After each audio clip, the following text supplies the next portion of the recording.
ব্যবহার করেছো। যখন আমার আব্বা বলে দিয়েছে ঘরের চৌকাঠখানটা বদলে দিও, জেনে নাও তোমার ব্যবহার চরিত্রতে আমার আব্বা খুশি হয়নি, যার কারণে তোমাকে তালাক দেওয়ার কথা বলে গেছে। তখন হযরত ইব্রাহিম নবীন আলাইহিস সালাম না হযরত ইসমাঈল আলাইহিস সালাম ওই স্ত্রীকে তালাক দিলেন বাবার সাথে অসৎ ব্যবহার অমান্য করার জন্য। আর এদিকে নামাজ পড়ছে, আর নামাজ পড়ার সময় মোবাইল ওকে হেঁটে বলে গোলামের বেটা গোলাম, তুমি ফোনটা উঠাতে পারিস না।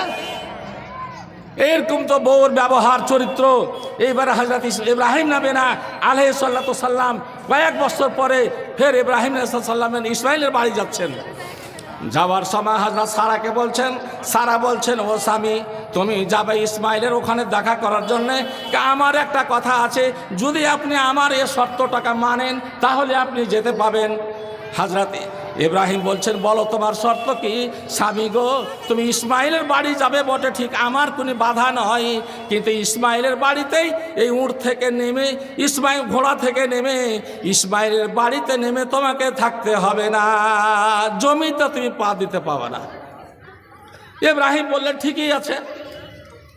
হযরত ইব্রাহিম সাল্লাল্লাহু বলছেন, কে গো, বাড়িতে কি ইসমাঈল আছে?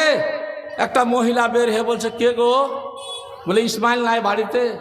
বলে না আব্বা, ইসমাঈল আমার স্বামী তো বাড়িতে নাই, আপনি কোথা থেকে এসেছেন, বসেন, আপনার আমি পা হাত ধইয়ে দিই, আপনি খুব বৃদ্ধ মানুষ, খুব ভালো মুসাফির, ভালো মানুষ দেখে লাগছে, যার কারণে আপনার আমি সম্মান খাতির তাওয়াজ্জুহ করব, আমি খাওয়ার কিছু ব্যবস্থা দিচ্ছি, আপনি খান, আমার স্বামী হতে পারে কিছুক্ষণের মধ্যে চলে আসবে। হযরত ইসমাঈলের স্ত্রী খুব খাতির ভক্তি করার চেষ্টা করছেন। ইব্রাহিম বলছেন কি, মা আমি ইসমাঈলের সঙ্গে দেখা করতে এসেছি বটে ঠিক, কিন্তু আমি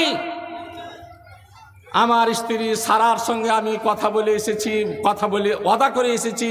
আমার স্ত্রী বলে দিয়েছে তুমি এই সাওয়ারের ওপর থেকে জমিতে পা দিতে পাবে না। হযরত ইসমাঈলের স্ত্রী বলছেন, ও আব্বাজান, যখন আমার শাশুড়ি মা যখন এই কথা বলেছে, তা আমার শাশুড়ির মার কথাকে আমি অমান্য করতে দেব না।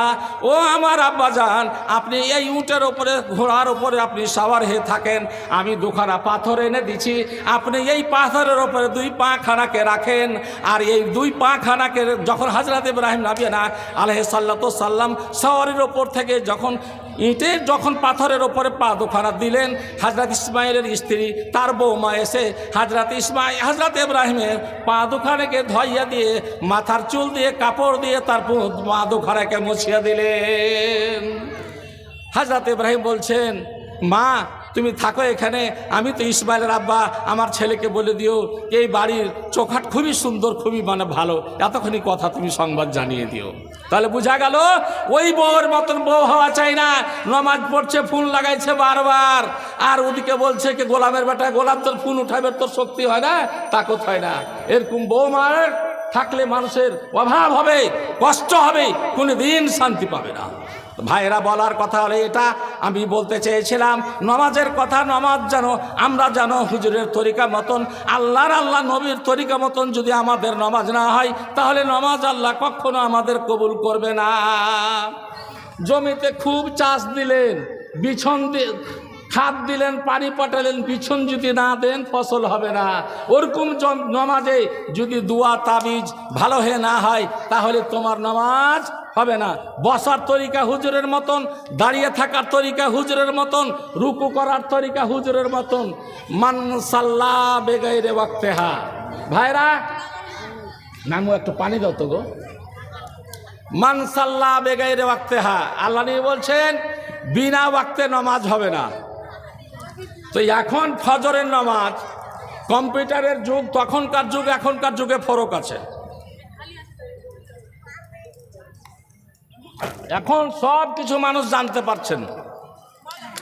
5:05 এত 4 মিনিটে কালকে সকালে ফজরের ওয়াক্ত শুরু হবে, 5:04।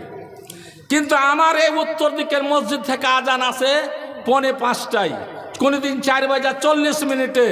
হুজুর বলছেন মান সাল্লা বেগাইরে ওয়াক্তেহা, যদি ওয়াক্তে না হয়, টাইম না হয়, তো নামাজ হবে না। তো তুমি নামাজ পড়বে, তোমার মনে না যেটা টাইম আল্লাহর রসুলের তরি টাইম দেওয়া আছে সেই টাইমে তুমি নামাজ পড়বা।